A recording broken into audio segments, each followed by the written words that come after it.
Louvado seja nosso Senhor Jesus Cristo, para sempre seja louvado.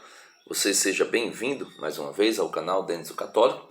Se você me acompanha pelo YouTube, se você me acompanha pelo Facebook ou Instagram, bem-vindo à reflexão diária do Santo Evangelho. Meus queridos e amados irmãos, dando continuidade, a gente vê que aí a igreja está numa leitura corrida do Evangelho de São Marcos. Então, hoje, Evangelho de São Marcos, capítulo 8, versículo do 14 ao 21. Jesus vai falar sobre o fermento dos fariseus e de Herodes. Então, o que seria esse fermento dos fariseus e de Herodes? Vamos ver aqui. Jesus sempre falou em parábolas e muitas vezes nem mesmo os seus apóstolos compreenderam. Veja, diz assim o Evangelho: eles haviam esquecido de levar pães e tinham apenas um pão no barco. Eles quem? Os apóstolos. Tinham esquecido de levar pães e tinham apenas um pãozinho no barco. Ele, Jesus, recomendou então: cuidado, guardai-vos do fermento dos fariseus e do fermento de Herodes. Então Jesus manda ter cuidado com o fermento dos fariseus e o fermento de Herodes. Logo, os apóstolos, eles, no entanto, refletiam entre si por que não tinham pães. Eles ficavam refletindo: nós não temos pães. Ele fala para a gente tomar cuidado com o fermento dos fariseus e de Herodes. Mas, percebendo ele, disse. Então, Jesus, percebendo, disse: por que pensais que é por não terdes pães? Eles ficaram pensando que é por não ter pão, o pão físico, o pão, alimento. Por que pensais que é por não terdes pães? Ainda não entendeis e nem compreendeis? Tendes o coração endurecido? Porque Jesus chama a atenção dos apóstolos para isso. Porque mesmo os apóstolos, tendo visto isso aqui, versículo 18: tendes olhos e não verdes, ouvidos e não ouvis? Não vos lembrais de quando parti os 5 pães para 5.000 homens? E quantos cestos cheios de pedaços recolhestes? Disseram-lhe: 12. Veja, de 5 pães, Jesus alimenta, multiplicando os pães, 5.000 homens, e ainda sobrou 12 cestos. Aqui nós temos uma linguagem teológica, nós temos aqui algo que traz para nós uma reflexão espiritual. 12 cestos, já fazendo menção aos 12 apóstolos como sendo aqueles que iriam ser os, como é que eu posso dizer, os administradores do sacramento da Eucaristia. E dos 7 pães para 4.000 homens, quantos cestos de pedaços recolhestes? Disseram: 7. Então lhes disse: nem assim compreendeis? E aqui, talvez nós fiquemos pensando também: então o que é que Jesus queria falar? Do que Jesus estava falando quando falou do fermento dos fariseus e do fermento de Herodes? O que é que Jesus estava querendo dizer com isso? Tem o Evangelho de São Mateus, capítulo 16, versículos do 5 até o versículo 12. Ele é um pouquinho mais específico. São Mateus é um pouco mais específico do que São Marcos. No versículo 12, você lê esse Evangelho de São Mateus, capítulo 16, versos do 5 ao 12. Vai falar a mesma coisa que nós vimos agora, que nós vimos agora no Evangelho de São Marcos. Mas o versículo 12 traz um detalhe do que era que Jesus estava falando ao falar do fermento dos fariseus e de Herodes. Veja, versículo 12. Então, porque termina aqui o Evangelho de São Marcos dizendo assim, versículo 21. Então lhes disse: nem assim compreendeis?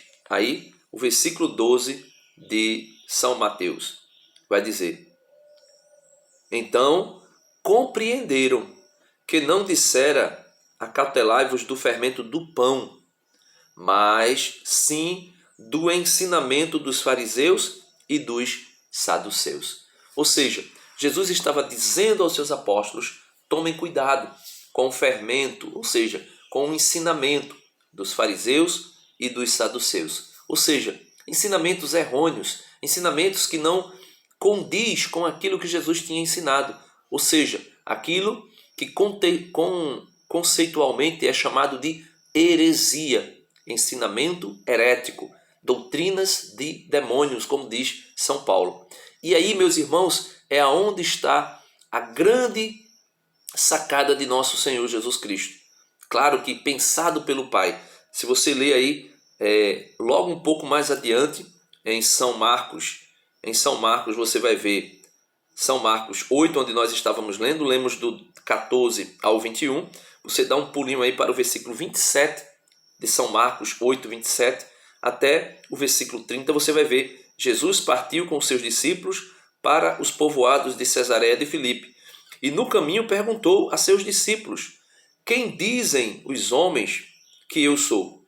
Eles responderam: João Batista, outros Elias, outros ainda um dos profetas. Então, o povo dizia que Jesus era João Batista, Elias ou um dos profetas. Ou seja, o povo não sabe quem é Jesus.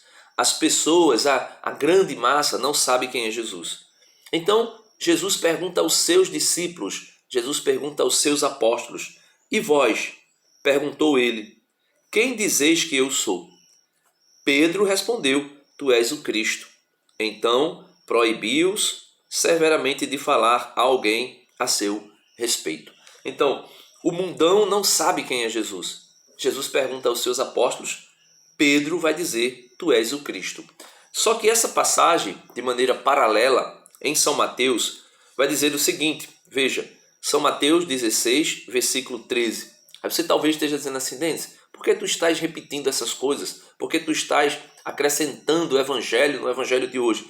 Porque é importante, meus irmãos, quando Jesus vem dizer no evangelho de hoje: acautelai-vos com o fermento dos fariseus, ou seja, com a heresia dos fariseus e dos saduceus, Jesus automaticamente, logo quando diz aos seus apóstolos que tomem cuidado, Jesus vai edificar a sua igreja. E vai edificar a sua igreja na pessoa do apóstolo Pedro, depois deste apóstolo ter recebido uma revelação do alto de quem era Jesus. E aí, o mundão diz que Jesus é João Batista, um Elias ou um dos profetas. Mas a igreja, o que é que a igreja vai dizer? Só a igreja, instituída em Pedro e nos 12 apóstolos e nos 11 apóstolos, só a igreja tem a resposta verdadeira de quem é Jesus. Tem a resposta verdadeira dos ensinamentos de Jesus. E aí nós podemos ver no versículo 16, 13 de São Mateus. Chegando Jesus ao território de Cesareia de Filipe, perguntou aos discípulos: quem dizem os homens ser o filho do homem? Disseram: uns afirmam que é João Batista, outros que é Elias, outros ainda que é Jeremias ou um dos profetas. Então Jesus lhes perguntou: e vós, quem dizeis que eu sou? Até aqui nós vimos o evangelho, né? E agora o evangelho de São Mateus, ele traz uma clareza maior, né? Simão Pedro respondendo disse: tu és o Cristo, o Filho do Deus vivo. Jesus respondeu-lhe: bem-aventurado és tu, Simão, filho de Jonas, porque não foi carne ou sangue que te revelaram isso, ou seja, não foi um ser humano, e sim meu Pai que está nos céus. Então o Pai de nosso Senhor Jesus Cristo, Deus Pai, revela a Simão Pedro quem é de fato Jesus. Ele dá uma resposta verídica, uma resposta verdadeira. Logo nós podemos ver que aquele provérbio errôneo, né, não é verdadeiro, né? Aquele provérbio vai dizer assim: a voz do povo é a voz de Deus. Não, a voz do povo dizia que Jesus era João Batista, Elias ou um dos profetas. A voz de Deus vai dizer a Simão Pedro que Jesus é o Cristo, o Filho do Deus vivo. Então a voz do povo não é a voz de Deus, né? Aí Jesus vai dizer: bem-aventurado és tu, Simão Pedro, Simão, filho de Jonas, porque não foi carne ou sangue que te revelou isso, ou seja, um ser humano que te revelaram isso, e sim meu Pai que está nos céus. Também eu te digo, né? E agora Pedro disse quem era Jesus. E agora Jesus vai dizer a Pedro: também eu te digo que tu és Pedro, E sobre esta pedra, que é Pedro, né? Por isso você pode ler aí o Evangelho de São João, capítulo 1, versículo 42. No Evangelho de São João, capítulo 1, versículo 42, veja o que é dito, né?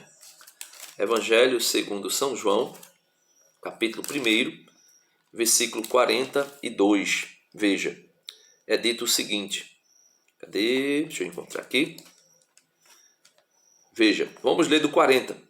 André, o irmão de Simão Pedro, era um dos dois que ouviram as palavras de João Batista e seguiram Jesus. Quando João Batista vai dizer, eis o Cordeiro de Deus, né? Encontra primeiramente seu próprio irmão Simão e lhes diz, encontramos o Messias, que quer dizer Cristo. Ele o conduziu a Jesus. Fintando, disse-lhe Jesus, tu és Simão, filho de João, ou de Jonas, chamar-te-ás Cefas, que quer dizer pedra. Por isso Jesus vai dizer a Pedro, né? Tu és, também eu te digo, que tu és Cefas, ou Pedro, ou Petrus, pedra, né? Cefas, né? E sobre esta pedra, que é Pedro, edificarei a minha igreja, e as portas do inferno nunca prevalecerão contra ela. E por que não vai prevalecer? Porque as portas do inferno não vai prevalecer sobre a igreja instituída, edificada por Jesus na pessoa de Pedro, na rocha que é Pedro. Ele vai dizer, por quê? Eu te darei, Jesus dará a Pedro as chaves do reino dos céus. E o que ligares na terra será ligado nos céus, e o que desligares na terra será desligado nos céus. Em seguida, proibiu severamente aos discípulos de falarem a alguém que ele era o Cristo. Então, quando Jesus alerta os seus apóstolos para tomar cuidado com os ensinamentos errados do mundo, principalmente dos fariseus e dos saduceus, e logo em seguida Jesus institui a sua igreja, nós podemos ver nitidamente que Jesus quer que nós aprendamos verdadeiramente quem ele é na igreja, pois fora da igreja de Cristo não há salvação, meus irmãos. Há confusão, há distorção das palavras de Jesus. Você vê que hoje, atualmente, cada pessoa pega esta Bíblia, esta mesma Bíblia, seja ela nas edições, nas versões católicas, nas versões protestantes, né? Tem um pouquinho de diferença, sim, se tratando dos 7 livros que tem na Igreja Católica, na versão católica, que foi tirada por Lutero, né, no ano 1517, um pouco mais à frente, e essa diferença são de 7 livros do Antigo Testamento, mas o Novo Testamento é igual. E quando as pessoas começam a ler o Novo Testamento, começa a ter interpretações errôneas de quem é Jesus, ou melhor, também dos ensinamentos de Jesus, e aí surge uma igreja, né, com a sua mentalidade, cada igreja com a sua mentalidade, com o seu pensamento, com a sua ideia, com a sua doutrina. E é isso que Jesus está dizendo para mim e para você hoje. Cuidado com o fermento dos fariseus e dos saduceus. Cuidado com o fermento dos falsos pastores e dos falsos mestres que se introduziram no cristianismo, na cristandade, e trouxeram inúmeras doutrinas errôneas. Por isso eu convido você a participar verdadeiramente da Igreja de Cristo, da igreja que traz a doutrina dos apóstolos, a doutrina de nosso Senhor Jesus Cristo inerrante. Deus abençoe e até o próximo vídeo, se Deus quiser. Amém.